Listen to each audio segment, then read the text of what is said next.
Assalamualaikum warahmatullahi wabarakatuh. Ya hadratin Nabi Mustafa Muhammadin sallallahu alaihi wasallam wa ala alihi wa ashabihi wa dhurriyyatihi wa ahli baitihi wa man dakhala fi baitihi wa ila jami'il khaliqin min an-nabiyyin wal mursalin was sahabati wat tabi'in wal awliya wasyuhada was salihin والمسلمين والخاسرين والعلماء العاملين خصوصا سيدنا الشيخ وقال سيدنا الشيخ الإنسان الشافعي وإلى سيدنا الشيخ محمد النبوي وصلي وأفضل ثم على جميع المسلمين والمسلمات والمؤمنين والمؤمنات بالمشاهد الرحمين وغيرها بالأعمال خصوصا أبنائنا وأمهاتنا وأجدادنا ومشايخنا ومعلمين ونخصص نوحي حاجة حسن من هذا السكر ورسول الله عليه ولكن يقول المشايخ والأساس الحكمة والعلم ويستعمل المؤمن ويستعمل وإلى الرحمن وينزل الله إلى سيد محمد بن علي المالك الحسن وصول الله من كل شهداء وله الفاتحة. أعوذ بالله من الشيطان الرجيم. بسم الله الرحمن الرحيم. الحمد لله رب العالمين الرحمن الرحيم مالك يوم الدين إياك نعبد وإياك نستعين اهدنا الصراط المستقيم صراط الذين أنعمت عليهم غير المغضوب عليهم ولا الضالين آمين. الحمد لله رب العالمين نحمده ونستعينه ونستغفره ونستهديه أشهد أن لا إله إلا الله وحده لا شريك له وأشهد أن سيدنا ونبينا محمدا عبده ورسوله لا نبي ولا رسول بعده. اللهم صل وسلم وبارك على سيدنا محمد وعلى آله وصحبه أجمعين أما بعد. رب اشرح لي صدري ويسر لي أمري واحلل عقدة من لساني يفقهوا قولي. اللهم فقهنا في الدين وعلمنا التأويل. اللهم إنا نسألك فهم النبيين وحفظ المرسلين وإلهام الملائكة المقربين برحمتك يا أرحم الراحمين. إلهي أنت مقصودي ورضاك مطلوبي أعطني محبتك ومعرفتك.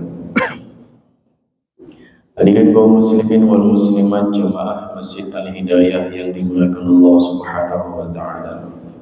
Mari sama-sama senantiasa memanjatkan syukur kepada Allah seraya menyampaikan sholawat salam kepada baginda Rasul Nabi Muhammad sallallahu alaihi wasallam.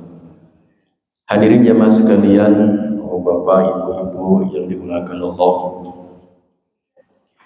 Kita lanjutkan kajian kitab Sahih Sifati Salatin Nabi sallallahu alaihi wasallam. Dalil-dalil sahih yang menjelaskan karakteristik salatnya Nabi Muhammad sallallahu alaihi wasallam yang ditulis oleh ulama Syafi'iyah Al-Habib Hasan bin Ali As-Segaf.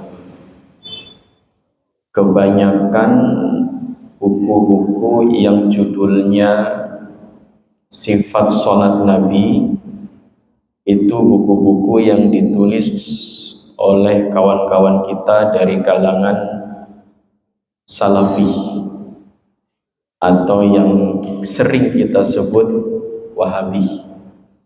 Itu paling banyak buku yang memuat tentang sifat sholatnya Nabi. Tentu dalil yang dikemukakan berbeda dengan dalil-dalil yang dikemukakan di dalam kitab ini, yang mana penulisnya bermadhab Syafi'i. Biasanya kalau judul-judul buku sifat sholat Nabi itu suka ada tulisan di bawahnya atau di covernya, misalnya hadis-hadis yang sudah disahihkan oleh Albani. Albani itu gurunya Salafi, tokoh utamanya kaum Salafi, orang-orang Salafi itu Syekh Albani. Jadi beliau itu awalnya tukang jam tangan, tapi rajin baca buku, sehingga kata para ulama ilmunya munqati', tidak muttasil. Karena ilmu itu apalagi belajar Quran hadis itu harus muttasil, belajar dari guru langsung, bukan hanya sekedar membaca. Karena kalau membaca nanti punya intersepsi sendiri, punya bayangan sendiri. Makanya kemudian oleh ulama Syafi'iyah, Albani termasuk ulama yang sanadnya munqati', sanad keilmuannya terputus karena tidak melalui guru. Jadi kalau misalnya bapak ibu-ibu punya buku sifat sholat Nabi yang ada tulisan di tashih oleh Albani, itu mesti dikonfirmasi ulang kepada guru-guru kita, apakah dalil yang ada di dalam buku itu sesuai dengan madhab kita Imam Syafi'i. Karena Albani itu banyak sekali dalil-dalil yang keluar dari pakemnya 4 madhab. Jadi mesti hati-hati ya. Meskipun ada juga yang memang sama dengan 4 madhab yang kita pelajari, tapi terkadang ada yang keluar dari jalur 4 madhab. Saya ambil beberapa contohnya. Misalnya ulama 4 madhab itu dalam gerakan takbiratul ihram, setelah takbiratul ihram itu ada sedekap atau tidak ada sedekap. Ngerti sedekap? Begini namanya sedekap ya. Syafi'i, Hambali, Hanafi itu sedekapnya di atas pusar dan di bawah pusar. Kemudian Imam Malik itu juga di atas pusar, sama sekali tidak sedekap, itu Imam Malik. Nah, sementara model sedekap yang di dada ini keluar dari 4 madhab. Itu produknya Syekh Albani. Yang kalau sholat begini ya, sedekapnya di dada, itu sudah keluar dari 4 madhab. Itu diantaranya. Makanya kita perlu cek ulang beberapa gerakan sesuai dengan madhab kita, atau paling tidak sesuai dengan 4 madhab yang memang menjadi jalur pegangan ahli sunnah wal jamaah. Nah, malam ini bab yang akan kita pelajari adalah tentang kathratul harakah fis sholati wan nahnaha ubtiluha. Di dalam madhab Imam Syafi'i nanti mengecualikan pendapat gurunya Imam Ghazali, Imam Haramain ya. Kathratul harakah atau kebanyakan gerakan di dalam sholat, maksudnya banyak gerakan itu di luar gerakan sholatnya. Misalnya nanti menggaruk, menggoyangkan badan. Kadang kita melihat ada orang sholatnya kayak pohon kelapa kena angin, maju, mundur, miring kiri, miring kanan itu ya. Kalau tidak karena faktor kesehatan atau faktor usia, maka ini perlu hati-hati karena bisa menyebabkan sholatnya batal. Tapi karena misalnya ada faktor U yang kemudian karena sudah lemes badannya, dia tidak bisa berdiri tegak, goyang kanan, goyang kiri, muter-muter sambil berdiri, tapi memang sudah begitu kondisinya, maka ini pengecualian. Malam ini kita akan bahas nah-nahah itu maknanya dehem. Dehem yang seperti apa yang membatalkan sholat? Ya. Qala Allah Ta'ala, Bismillahirrahmanirrahim, Qad aflahal mu'minun alladzina hum fi salatihim khashi'un. Saya ulang kembali bab tentang ta'awudz sedikit saja. Kalau kita sudah mengucapkan qala Allah Ta'ala, maka yang paling baik langsung baca Bismillahirrahmanirrahim selain surah At-Taubah. Jangan baca ta'awudz. Baca ta'awudz itu kalau tidak menyebutkan qala Allah Ta'ala, baik dalam ceramah, pidato, atau khutbah Jumat itu harus diperhatikan. Nah, kalau yang paham betul, itu misalnya dia mengatakan sebagaimana firman Allah Subhanahu wa Ta'ala, langsung aja Bismillahirrahmanirrahim tanpa perlu membaca ta'awudz, karena menurut para ulama kurang etis kalau kita sudah menyebutkan Allah berfirman a'udzubillah, dan itu kan doa buat kita. Kalau bismillah memang ada firmannya, ada ayat yang bunyinya Bismillahirrahmanirrahim. Makanya kalau sudah menyebutkan qala Allah Ta'ala atau Allah berfirman, tidak disunnahkan untuk membaca ta'awudz, tapi langsung Bismillahirrahmanirrahim. Di dalam surah ini Al-Mu'minun ini menjadi dalil bahwa orang yang beriman ketika dia melaksanakan sholatnya dengan khusyuk, maka merekalah orang-orang yang beruntung. Kemudian tafsirannya banyak ayat ini, yang sampai kemudian oleh para ulama ahli fikih menjadi dalil bahwa sholat itu mesti dikerjakan dengan khusyuk. Apa makna khusyuk? Qala al-Hafidz Ibnu Hajar fi syarhi. Menurut Imam Hafidz bin Hajar, wal khusyu'u taratan yakunu min fi'lil qalbi kal khasyati, wa taratan min fi'lil badani kas sukuni, wa qila la budda min i'tibarihima haqqahul Fakhr Razi fi tafsir. Menurut Imam Hafidz Ibnu Hajar, khusyuk di dalam sholat itu terkadang dia hadir karena merasa hatinya takut kepada Allah. Tapi ini jarang. Ketentuan ini jarang hadir di dalam sholat kita. Panjenengan sering atau tidak kalau sholat betul-betul merasa takut kepada Allah? Sedikit doang. Sedikit doang rasa takutnya. Nah, khusyuk itu terkadang terjadi karena kita takut, karena kita sholat itu sedang menghadap Allah.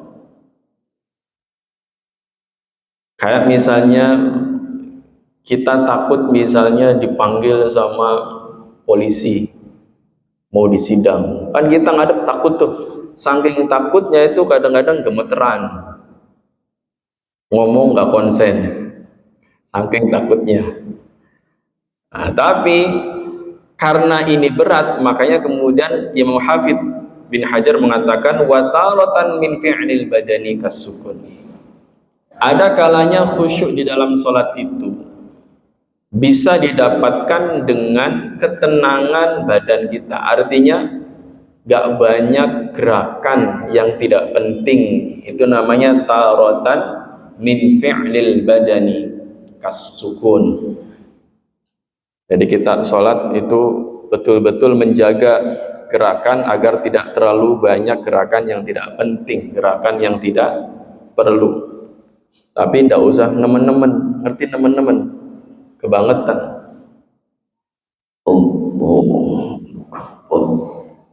Berarti nemen kebangetan gitu ya. Nah, nanti malah jadinya dia terlalu fokus pada gerakan, dia lupa dengan yang lain. Jadi yang dia maksud diam itu diam sewajarnya, tidak kebangetan banget gitu ya. Wa qila la budda min i'tibarihima, dikatakan juga atau menurut pendapat lain, menurut Imam Fakhrur Razi di dalam kitab tafsirnya, khusyuk itu mesti dilakukan dengan keduanya. Yo takut, hati kita takut sedang menghadap Allah, ya badan kita tidak banyak gerakan yang tidak penting, itu namanya khusyuk. Kira-kira yang paling mudah yang mana untuk kita bisa mencapai khusyuk level kita, Pak? Yang mana? Yang diem badan kita minimal itu, ya minimal itu, badan kita tidak banyak gerakan yang tidak penting.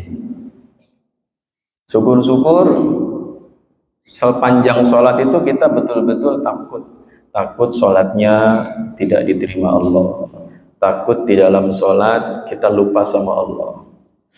Walaupun sholat kita itu masih sering, bahkan mungkin setiap sholat masih mikirin urusan dunia. Ya jujur aja lah ya kita ya, baru takbiratul ihram udah ingat yang lain. Apalagi kalau kuliah subuh, Allahu Akbar terus ingatnya antar habis kuliah subuh menunya apa ya, bubur ayam apa nasi uduk, apa gorengan gitu ya. Ada yang sudah ingat kerjaan dan lain sebagainya. Maghrib juga ada yang ingat entar habis maghrib mau makan apa. Itu diantara kita ingat dunia. Makanya habis sholat sunnahnya baca istighfar. Karena sholat kita banyak lalainya. Fa'ala hadza yatabayyanu khata'un man yataharrak fi sholatihi wa yahukka. Maka dari keterangan tadi menjelaskan bahwa orang yang sholatnya banyak bergerak, maka ini menjadi sebuah kesalahan. Termasuk kesalahan itu adalah menggaruk. Nah, sekarang kita bahas menggaruk yang seperti apa yang bisa membatalkan sholat. Menggaruk yang membatalkan sholat itu, yang garukannya menggerakkan tangan kita dari jari-jari sampai siku sampai lengan. Jadi garukannya model begini, ya.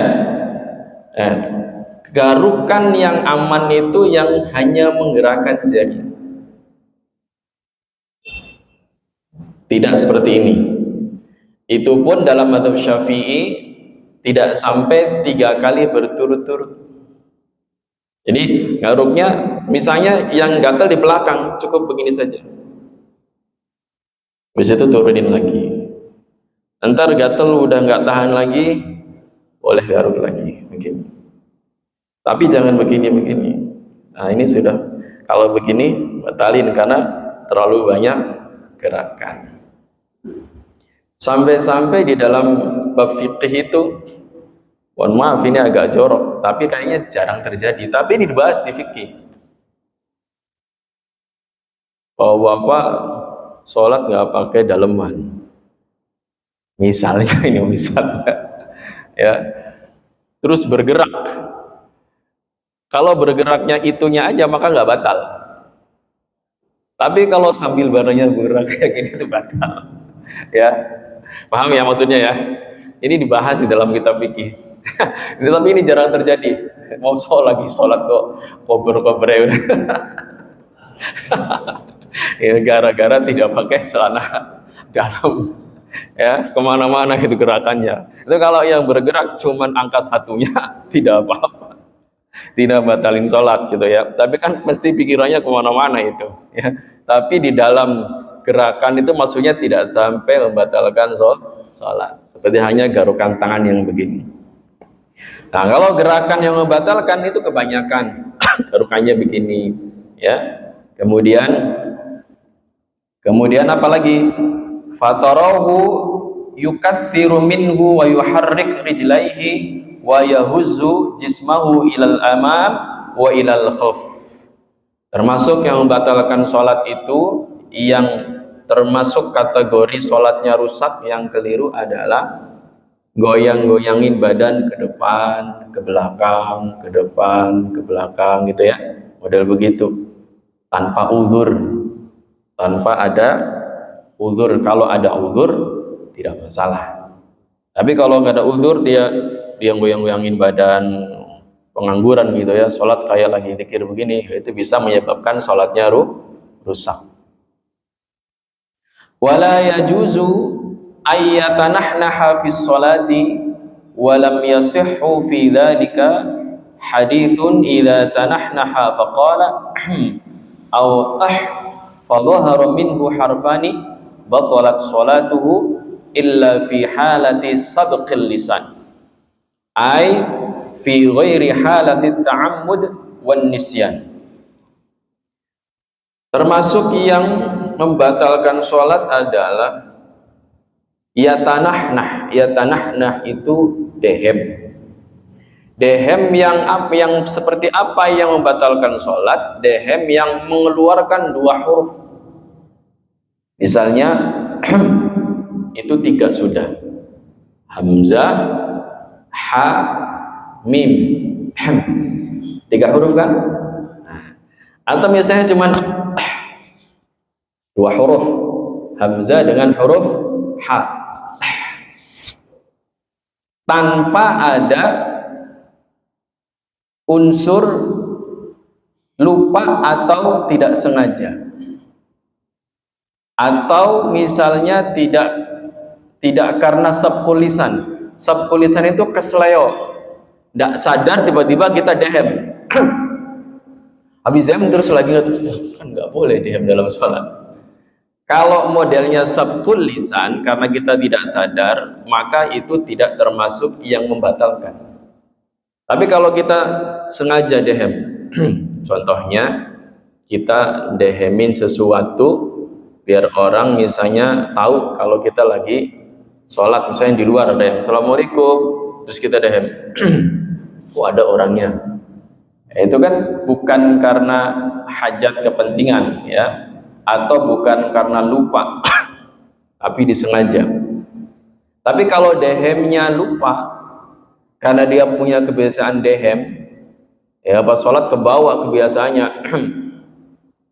terus kemudian memang betul-betul tidak disengaja, maka itu dehem yang tidak membatalkan sholat.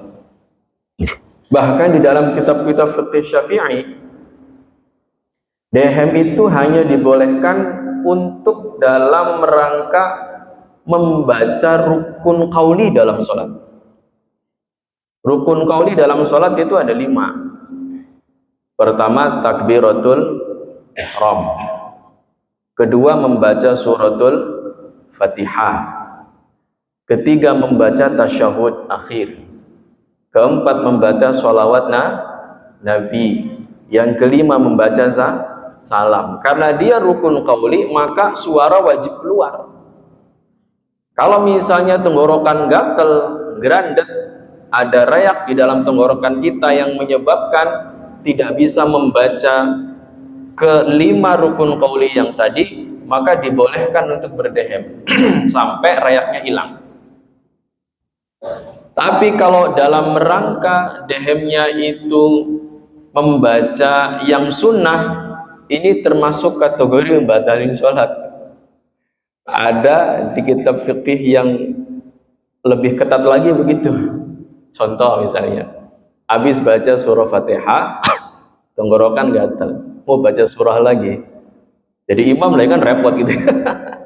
Ntar kalau kagak baca surah takut di subhanallah gitu ya. Nah, itu kalau misalnya kita mengikuti pendapat yang betul-betul ketat itu berdehem dalam rangka membaca yang sunnah itu membatalkan sholat. Termasuk dehem dalam misalnya mau baca surah Al-Ikhlas setelah surah Fatihah karena tenggorokannya gatel. Bismillahirrahmanirrahim. Qul huwallahu ahad. Pertanyaannya, kalau kita mengikuti pendapat ini terus kapan kita mengembalikan suara biar bisa dehem dan lancar? Berarti pas nanti ketemu rukun qauli lagi. Ya, ketemu rukun qauli. Terus berarti nggak perlu baca surat. Sementara jadi imam, gimana caranya? Imamnya diam aja dulu. Mempersilahkan makmumnya baca surah Fatihah sampai kira-kira selesai. Setelah kira-kira makmum selesai, karena tenggorokannya nggak bisa baca, baru dia takbir untuk ruku. Di takbir itu mungkin punya kesempatan buat ngeluarin suara, atau kan sebenarnya kalau baca surah itu kan panjang soalnya, takut gerantet gitu ya. Tapi kalau takbir kan cukup Allahu Akbar, walaupun suaranya keseret-seret, tapi kan itu sunnah. Bacaan sunnah, ruku tasbihnya sunnah, i'tidal bacaannya sunnah, sujud tasbihnya sunnah. Di antara dua sujud doanya juga sunnah. Nanti ketemu dehem lagi pas mau baca Fatihah berdiri. Silakan dehem sampai kemudian bisa baca Fatihah. Itu ketentuan di dalam mazhab Syafi'i begitu. Kalau di sini selama misalnya dehemnya itu tidak karena sabqul lisan atau karena unsur disengaja atau karena lupa, maka dehemnya membatalkan. Wa qad nassa 'ala dzalika al-a'immah qala al-Imam al-Hafidz An-Nawawi. Kemudian Imam An-Nawawi memberikan pendapat, wa amma ad-dhahak wal buka atau wal baka wal unayain wat ta'awuh wan nafkh wa nahwiha fa in bana minhu harfani batalat salatuhu wa illa fala. Kalau tadi dehem, sekarang ada lagi unsur-unsur yang terkadang membatalkan sholat dengan syarat jika keluar dua huruf. Contohnya misalnya ada sholat dia ketawa, nah itu batal sholat. Sholat ketawa batal. Tapi kalau sholat cuman senyum saja tidak batal. Sholat ada anak kecil ketawa, terus kemudian kita kepancing cuman senyum doang, tidak apa-apa. Yang membatalkan itu yang sampai ngeluarin suara. Begitu ya, modelnya begitu. Sholat sampai keluar suara karena ketawa, batal sholatnya, karena itu sudah lebih dari dua huruf. Kemudian nangis, ngerintih, termasuk niup, menghela nafas lagi sholat, batal karena mengeluarkan dua huruf, ha dengan huruf fa. Lagi sholat menghembuskan nafas tapi kencang, dua huruf itu keluar, sholatnya batal. Termasuk nangis itu juga bisa menyebabkan batal. Makanya di sini jelaskan, wa hadzal buka alladhi yaf'aluhu ba'dul a'immah fi sholatit tarawih bi idhari sawti lil buka wa iqalatu du'a'il qunut bi akthar mimma warada wa khasatan man yutiru fi du'aihi jiddan wa huwa bid'atun madmumatun wa huwa khilafus sunnah. Nangis di dalam sholat yang sampai sesenggukan yang biasa dipraktekkan oleh imam sholat tarawih di Timur Tengah, di sini disebutkan begitu, yang biasa dilakukan oleh imam tarawih tengah itu di Timur Tengah sampai keluar suaranya senggukan, itu termasuk bagian dari bid'ah madmumah atau bid'ah yang tercela. Karena Nabi tidak pernah mengajarkan sholat yang sampai nangis sesenggukan. Kenapa? Karena berpotensi nanti lepas kontrol, dia nangis gerung-gerung, batal sholatnya. Makanya sholat khusyuk itu tidak harus dengan menangis. Belum tentu kalau kita pas sholat nangis itu lagi khusyuk. Boleh jadi kita sholat nangis karena banyak utang, besok jatuh tempo, sholat nangis kita. Yang diingat bukan Allah, tapi utangnya yang diingat. Nangis setelah kita dalam sholat, gitu ya. Berarti bukan khusyuk itu namanya. Sholat tapi ingat dunia. Jadi tidak selamanya orang yang sholat sambil nangis itu ya khusyuk. Makanya kemudian di sini dijelaskan, nangis yang sampai sesenggukan itu berpotensi bisa membatalkan sholat. Yang tidak batalkan sholat yang gimana? Nangis yang keluar air mata, tidak sampai kayak gitu, tetes air matanya. Tapi hati-hati juga itu, jangan sampai air matanya ngalir ke bibir kita terus kita ada sholatnya batal juga. Ya. Kalau air matanya sudah netes, diusap pakai tangan, karena itu penting. Khawatir nanti pas netes ke bibir kita ketelan, batal kita sholat minum air mata kita. Sama halnya ketika bapak ibu habis wudhu langsung sholat, kadang air wudhunya kan masih ada di muka tuh ya. Kalau pas ruku atau sujud suka netes. Kalau netes ke bibir langsung diusap aja, khawatir nanti ngerembes ke mulut kita, seger, batal salatnya. Ya, lumayan dikit, cap-cap gitu ya bibirnya, langsung diusap, karena itu bisa berpotensi membatalkan sholat. Yaitu tadi hembusan nafas yang keluar 2 huruf, itu juga membatalkan sholat.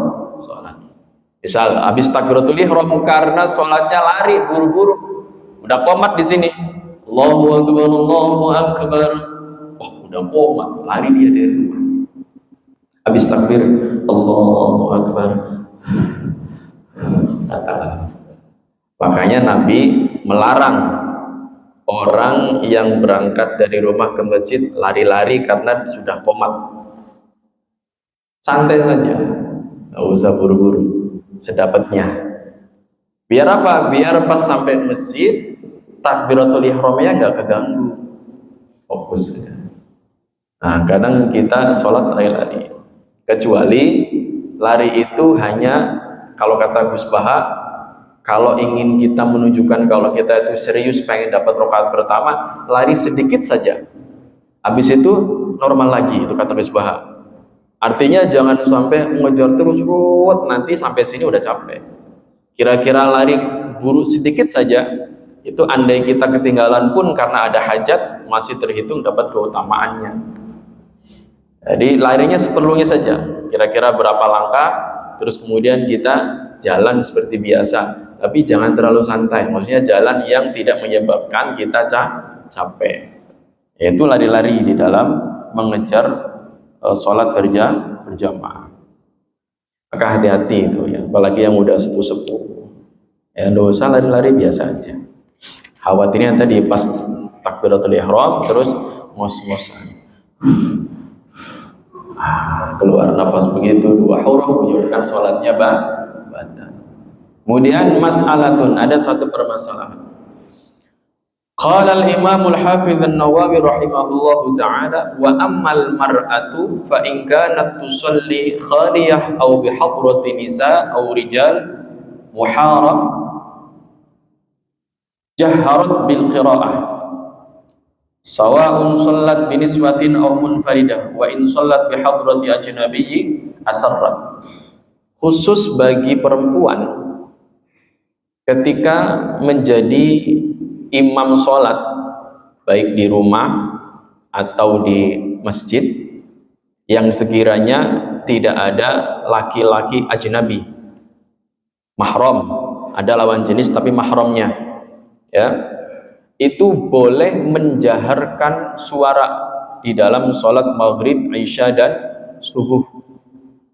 Tapi kalau misalnya ada laki-laki ajnabi, maka sunnah untuk disirkan.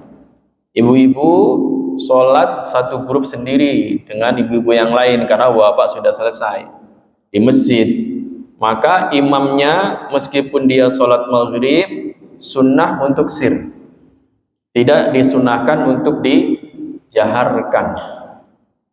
Nah, ketika sholat menjadi imam yang tetap disunahkan jahar tanpa ada laki-laki ajnabi, itu pun suaranya mesti lebih rendah daripada suara jaharnya laki-laki kalau jadi imam. Tapi khusus ketika imam di rumah, makmumnya keluarga sendiri, saudara laki-laki yang mahram, itu boleh dijaharkan tapi suaranya tidak terlalu keras. Tapi ketika di masjid ada lawan jenis yang ajnabi, maka tidak disunnahkan untuk menjaharkan suara meskipun menjadi imam di dalam salat maghrib, isya dan subuh. Sunnahnya adalah disirkan. Apa yang disirkan? Yang disirkan itu Fatihah dan surahnya. Jadi kalau kita bahas tentang sholat sir dan jahriyah, itu yang disir atau jahar itu Fatihah sama surahnya. Itu maksudnya yang sunnah dijaharkan, yang sunnah disirkan itu ya Fatihah sama surah. Nah, itu terkait dengan khususon atau khususiyah sholatnya perempuan. Ada pertanyaan sampai sini? Kalau tidak ada, saya sambung lagi ke bab rukuk. Gimana kalau dalam bersin? Hasil. Oke, pertanyaan bagus. Gimana kalau bersin? Apakah membatalkan sholat? Bersin yang membatalkan sholat itu bersin yang ditambah-tambahkan. Contoh, bersinnya wahsyat, batal. Tapi kalau bersin yang normal, bersin normal itu kan beda sama bersin yang ditambah-tambahin. Nah, kalau bersinnya normal sebab ada sakit tidak membatalkan, termasuk batuk. Batuk yang karena emang batuk, bukan karena anak-anak. Satu batuk semua. Gitu ya. Anak-anak itu kalau lagi musim puasa taraweh, satu batuk semua, batal. Tapi kalau batuknya sebab memang kita lagi batuk dan tidak dibuat-buat, tidak apa-apa, termasuk bersin. Makanya dalam bersin pun kita jangan menambah-nambahkan suara bersinnya. Yang normal suara karena terdorong ingin bersin saja. Gitu ya. Jadi bersinnya tidak membatalkan.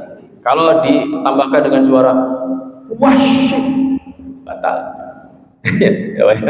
Tapi orang bersin sholat mah biasanya semuanya normal kan ya? Normal. Kecuali lagi nggak sholat biasanya suka ditambah-tambahin. Ya, tambahin suaranya biar lebih keras. Nah, bersin yang disunahkan untuk kita baca doa itu bersin bukan karena sakit. Kita kadang kebalik. Ada orang bersin, Hoshim dia baca alhamdulillah, kita bacanya apa doanya? Yarhamukallah. Terus yang bersinnya baca yahdikumullah. Doa itu dibaca kalau dia bersin dalam kondisi sehat.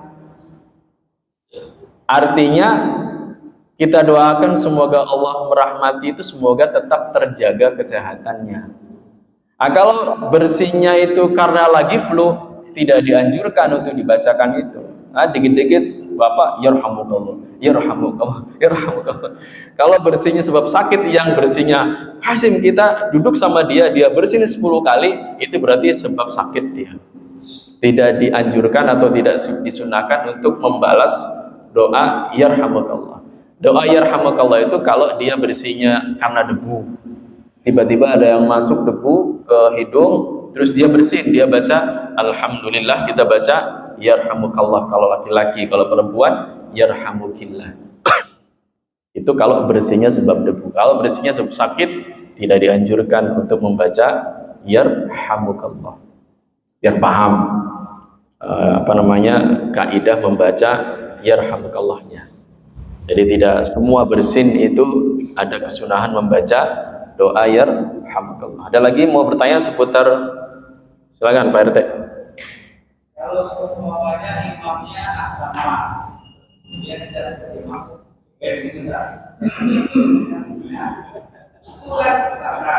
Itu yang bakal siapa? Imamnya atau Imamnya lama gitu. Oke. Makmumnya protes pakai dehem. Yang batal siapa? Makmum. Tapi imam dapat dosanya enggak? Dapat. Termasuk imam yang dolim sampai ada makmum yang protes. Makanya kan di bab sebelumnya sudah dijelaskan sunnah untuk meringankan bacaan di dalam sholat bagi imam. Jangan sampai ada makmum yang protes. Instruksi. Apalagi sampai kul huwaile. Gitu ya kata Bapak Kiai Anwar Zahid, kul huwaile gitu. Bacanya udah kul huwa aja. Itu kan diprotes sama makmum gitu ya. Lah imam kalau sampai diprotes gara-gara dia kelamaan, sholatnya dia tidak batal, tapi dia dapat dosanya, termasuk zalim. Sama halnya dengan sholat Jumat. Di dalam kitab-kitab fikih itu khutbah kok lama banget sampai makmum pada gerutu protes gitu ya, itu juga termasuk imam atau khatib yang zalim, dia dosa dia. Bahkan termasuk yang zalim itu khutbah yang sampai orang bikin tidur ngantuk karena kelamaan. Kan khutbah itu kan paling nyaman untuk tidur itu. Kalau tidurnya sebab kelamaan khutbahnya, bukan karena dia sedang capek, mungkin ya termasuk bagian dari kita sudah berbuat zalim ketika sedang khutbah. Maka saya kalau khutbah itu tidak panjang-panjang, paling 7 menit kelar. Habis baca yang Arabnya langsung inti materi, satu ayat Quran, satu hadis, selesai. Jadi saya kalau khutbah Jumat begitu, biar nggak kelamaan. Rata-rata kalau saya hitung 7 menit, khutbah 1 sampai 2 10 menit, paling lama 15 menit. Paling lama 15 menit. Oh, jemaah pada seneng yang kayak gini. Pada seneng. Awalnya kalau saya jadwal khutbahnya di masjid yang dekat pabrik, saya cepetin lagi. Karena orang-orang pabrik itu butuh istirahat kan. Nah, kalau saya imam di Muhajirin sana di Jogja itu banyak orang-orang pabrik untuk sholat, saya cepetin lagi khutbahnya. Di materinya saya ringkas lagi, ya inti-intinya saja. Udah habis selesai. Kan seneng kayak gitu makmumnya. Jangan sampai ngeliatin jam mulu. Ada makmum khutbah liatin jam mulu kayak gitu. Gelisah dia. Kalau udah kelihatan gelisah, udah diringkas saja khutbahnya. Ya, ini perhatian bagi para khatib. Jangan sampai makmumnya gerutu. Oh, itu nyata kok, banyak juga makmum yang sering gerutu. Saya pernah itu sholat Jumatan di situ, saya dapat di tengah, di belakang saya bilang kayak gini, khutbah kok lama banget. Tapi saya nggak nengok siapa yang ngomong gitu ya. Nggak tahu siapa yang ngomong, tapi kedengeran banget, khutbah kok lama banget begitu. Saya lupa pas jadwalnya siapa waktu itu, saya lupa. Tapi makmum ada yang bilang gitu, yang dengerin khutbah kok lama banget gitu. Jadi akhirnya ada yang gitu. Nah ini kalau sampai ada jamaah yang model begini, ini termasuk khatib yang zalim yang model begini. Jadi kalau khutbah nggak usah lama-lama gitu ya, singkat saja. Yang penting materi intinya tersampaikan. Nah, kalau saya khutbah ada marilah kita ada sama gitu kan, baca surat, enggak usah, itu sudah pakai bahasa Arab. Nah, yang penting intinya saya dibaca biar meringankan rangkaian sholat Jumat. Jadi Pak RT jawabannya, yang batal makmumnya, imam tidak batal, tapi imam berpotensi dapat dosanya karena sudah berbuat zalim. Kecuali misalnya sebenarnya suratnya tidak pendek, cuman jamaahnya aja rese. Oh, dibaca kulhu aja pakai dehem. Bacanya kulhu kan pendek, makmumnya gitu. misalnya berarti makmumnya rese, dasar makmumnya yang rese. Kalau suratnya masih kategori pendek ya wajar lah. Ya, panjang-panjang kita sholat paling apa sih, surah Al-A'la itu masih pendek, Sabbihisma rabbikal a'la itu masih pendek, atau misalnya Al-Ghasyiyah itu masih kategori pendek. Kalau yang dibaca Tabarok sampai selesai, Ar-Rahman sampai selesai, Waqiah sampai selesai, dan mereka kategori panjang. Tapi karena memang adat kita ya tidak terbiasa yang panjang-panjang, sehingga Al-A'la saja kadang-kadang berasa panjang. Apalagi kalau misalnya imamnya bacanya pelan. Subbihisma rabbikal a'la alladzi khalaqa fasawwa. Suwen salat lama gitu ya.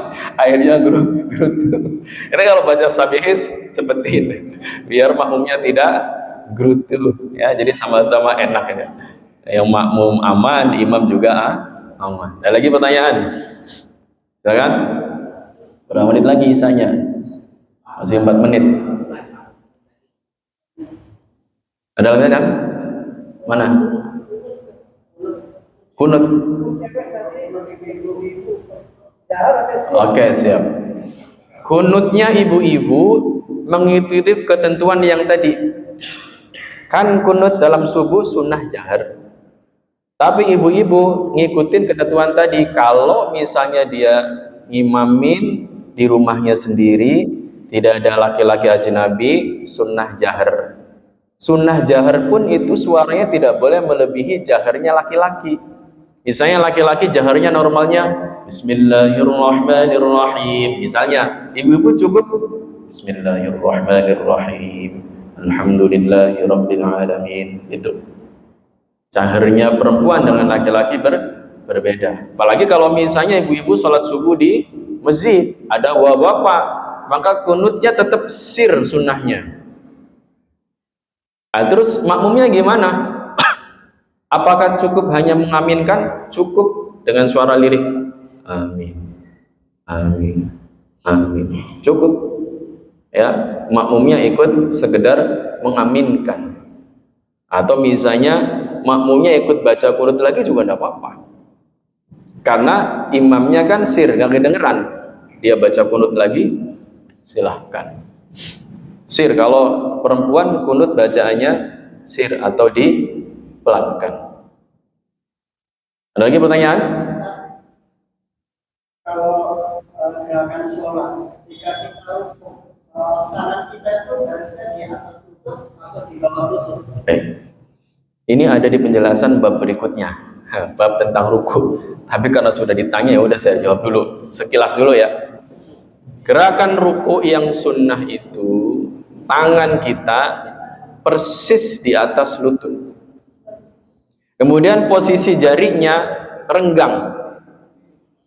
Kalau sujud, jari-jarinya sunnah ngumpul. Kalau sujud, tapi kalau ruku, jari-jarinya sunnah renggang. Di atas lutut persis. Kira-kira seperti ini. Kira-kira ya. Ini kan lutut kita nih begini. Jadi begini. Ini di atas lutut kita. Jadi berarti jari-jarinya megang lutut. Tapi posisi ininya, tungkak ini, itu di atas persis ininya. Jadi ketika nutup, yang ditutup adalah dengkul kita persis. Terus kalau di bawahnya, ini sudah tidak sunnah lagi. Kalau ada orang ruku sampai tangannya di bawah lutut sampai begini karena tangannya panjang, misalnya gitu ya, ruku sampai begini, ini udah nggak sunnah lagi. Ruku yang sempurna, ada ruku sempurna, ada ruku yang sah tapi tidak sempurna, ada ruku yang berlebihan. Ruku yang sah tapi tidak sempurna, yang kira-kira tangannya sudah bisa menyentuh dengkul tapi gerakannya tidak sampai 90 derajat. Nah, di sini dibahas. Misalnya kayak gini. Dia kan sampai lutut nih. Kurang sempurna rukunya tapi sudah sah. Misalnya karena sebab encok, dia nggak bisa ruku sempurna. Begini. Yang penting tangannya nyampe ke lutut, sah dia sholatnya. Nah, ruku yang sempurna itu yang ketika gerakannya 90 derajat, kepalanya tidak nongol begini. Suka ada yang kalau ruku kepalanya begini. Nah, ini yang dimakruhkan begini. Yang sunnah dia mesti lurus kepalanya, kemudian 90 derajat, pandangannya ke bawah. Yang berlebihan itu yang kalau tangannya sampai melewati lutut.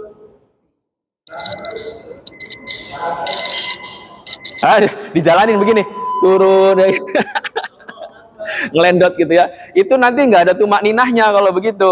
Karena tumak ninah itu mesti berhenti, ya.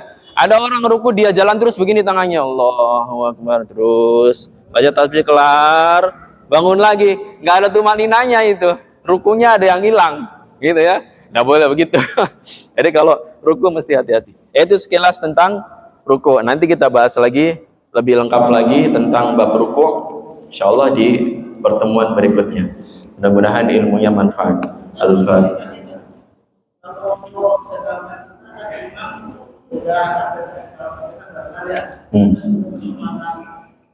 Makmum itu kadang-kadang nggak ada cara yang sebenarnya untuk menggunakan Fatihah itu langsung imam itu ada ayat Surah yang lain. Yang ditanyakan apanya? makmum itu nggak ada untuk Baik. Sunnah bagi imam memang mempersilahkan atau memberikan kesempatan makmum baca Fatihah sampai selesai. Tapi ketika misalnya tidak memberikan kesempatan Fatihah, itu hanya sekedar pahala imam untuk mempersilahkan makmum Fatihahnya hilang. Pahala sunnahnya. Jadi sunnahnya dalam mazhab Syafi'i, imam diam dulu agak panjang sebentar biar makmum kira-kira selesai Fatihahnya. Itu sunnahnya. Tapi andai imam yang tidak begitu, tidak membatalkan sholat.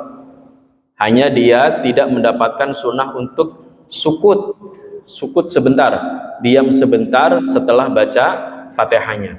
Waladhdallin, amin, bismillahirrahmanirrahim. Maka imam tidak mendapatkan fadilah pahala sukut sunnahnya di dalam sholat berjamaah. Tapi sholatnya sah, ya sholatnya sah, tidak apa-apa. Cuman kalau pengen imam dapat sunnah sukut, dapat pahala sukut, ya diam dulu sebentar. Ya kira-kira makmum baca surah Fatihah minimal separohnya lah, sampai 3 ayat atau 4 ayat. Al-Fatihah. A'udzu billahi minasyaitonir rajim. Bismillahirrahmanirrahim. Alhamdulillahirabbil alamin arrahmanir rahim maliki yaumiddin. Iyyaka na'budu wa iyyaka nasta'in ihdinas siratal الذين أنعمت عليهم غير المغضوب عليهم ولا الضالين. الله أعلم. السلام عليكم ورحمة الله وبركاته.